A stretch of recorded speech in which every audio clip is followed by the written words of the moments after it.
Janasena party వాడు వాళ్ళ official Twitter page లో ఒక వీడియో పెట్టి భారత కాలమానం ప్రకారం 6 గంటల 43 నిమిషాలకు ఈ రోజు ఒక వీడియో పెట్టి డిలీట్ చేశాడు. సిగ్గు లేకోకుండా ఏం రాశాడంటే ఆరగెన్స్ వర్సెస్ బిలీఫ్ అంట, breaking traditions versus honouring faith అని చెప్పేసి జగన్మోహన్ రెడ్డి గారి వీడియో అలాగే అన్నా లెజినోవా గారి ఫోటో పెట్టి ఒక వీడియో తయారు చేసి ట్వీట్ చేశాడు.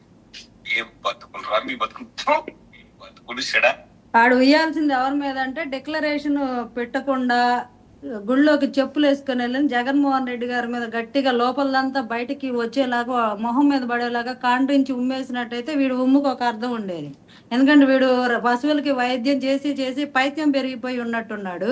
అందుకే పిచ్చి పిచ్చిగా మాట్లాడుతున్నాడు. ఇలాంటి వాళ్ళందరూ ఏమనాలి? వీళ్ళందరినీ మతోన్మాదులు అనక ఏమనాలి? వీళ్ళు కూడా కూర్చొని ఈరోజు ప్రవచనాలలాగా ప్యానల్లో కూర్చొని చెబుతుంటే కామెడీగా ఉంటుంది. ఏదో కామెడీ సినిమా చూసినట్టు ఉంటుంది. వాళ్ళు చేసేది ఒకటి, వీళ్ళు ప్యానల్లో వచ్చి మాట్లాడేది ఒకటి అయితే ఎట్లా?